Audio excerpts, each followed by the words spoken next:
ತಮಿಳುನಾಡಿನ ತಿರುವಳ್ಳರ್ ರೈಲ್ವೆ ಸ್ಟೇಷನ್ನಲ್ಲಿ ಒಂದು ಅವಘಡ ಸಂಭವಿಸಿದೆ. ಹೊತ್ತಿ ಉರಿದಿದೆ ಡೀಸೆಲ್ ಸಾಗಿಸ್ತಾ ಇದ್ದ ಗೂಡ್ಸ್ ರೈಲು. ಡೀಸೆಲ್ ಸಾಗಿಸ್ತಾ ಇದ್ದ ಗೂಡ್ಸ್ ರೈಲು ಹೊತ್ತಿ ಉರಿದಿದೆ. ತಿರುವಳ್ಳೂರ್ ರೈಲ್ವೆ ನಿಲ್ದಾಣದಲ್ಲಿ ಅವಘಡ ಸಂಭವಿಸಿರುವುದು. ತಮಿಳುನಾಡಿನ ತಿರುವಳ್ಳೂರ್ ರೈಲ್ವೆ ಸ್ಟೇಷನ್ನಲ್ಲಿ ದುರಂತ ಸಂಭವಿಸಿದೆ. ಬೆಳಗಿನ ಜಾವ 5:30 ಸುಮಾರಿಗೆ ಕಾಣಿಸಿಕೊಂಡಿದೆ ಬೆಂಕಿ. ಚೆನ್ನೈ ಬಂದರಿನಿಂದ ಡೀಸೆಲ್ ಸಾಗಿಸ್ತಾ ಇದ್ದ ರೈಲಿನಲ್ಲಿ ಅವಘಡ ಸಂಭವಿಸಿರುವುದು.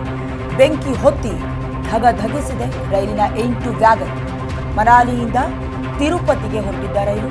ಸ್ಥಳಕ್ಕೆ ಆಗಮಿಸಿ ಬೆಂಕಿ ನಂದಿಸುವುದಕ್ಕೆ ಹರಸಾಹಸ ಪಡ್ತಾ ಇದ್ದಾರೆ ಅಗ್ನಿಶಾಮಕ ದಳದವರು.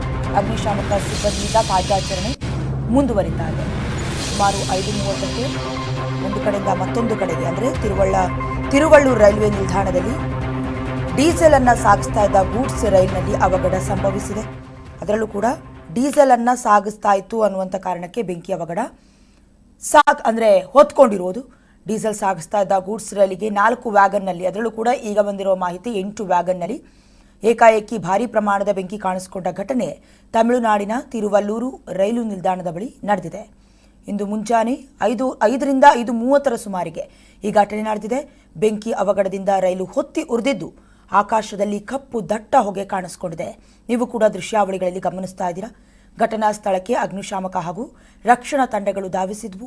ಬೆಂಕಿಯನ್ನು ನಿಯಂತ್ರಣ ಮಾಡೋದಕ್ಕೆ ಯಶಸ್ವಿ ಕೂಡ ಆಗಿದೆ.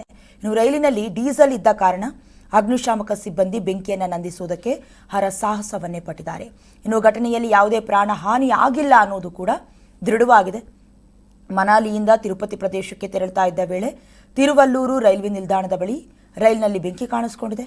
ಮುನ್ನೆಚ್ಚರಿಕಾ ಕ್ರಮವಾಗಿ ಹತ್ತಿರದ ಪ್ರದೇಶದ ಜನರನ್ನ ಬೇರೆ ಕಡೆಗೆ ಸ್ಥಳಾಂತರಿಸಲಾಗಿದೆ. ಇನ್ನು ಘಟನೆಗೆ ಕಾರಣ ಏನು, ಇದರ ಕುರಿತಾಗಿ ತನಿಖೆ ನಡೆಯಬೇಕು. ಹಾಗಾಗಿ ತನಿಖೆ ಕೂಡ ನಡೆಸಲಾಗುತ್ತೆ ಅಂತ ಅಧಿಕಾರಿಗಳು ತಿಳಿಸಿದ್ದಾರೆ.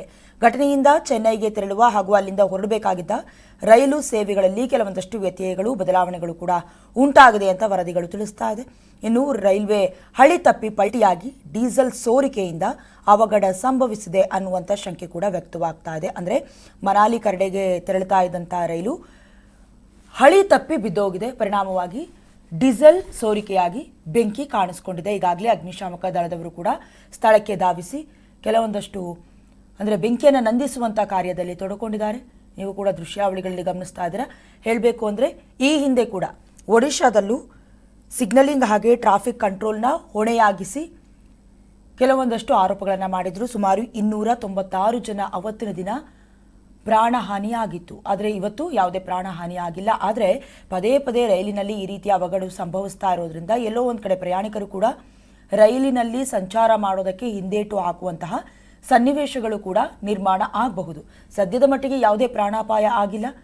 ಹಾಗೆ ಬೆಂಕಿಯನ್ನು ನಂದಿಸುವಂಥ ಕಾರ್ಯ ಕೂಡ ಸಾಗ್ತಾ ಇದೆ.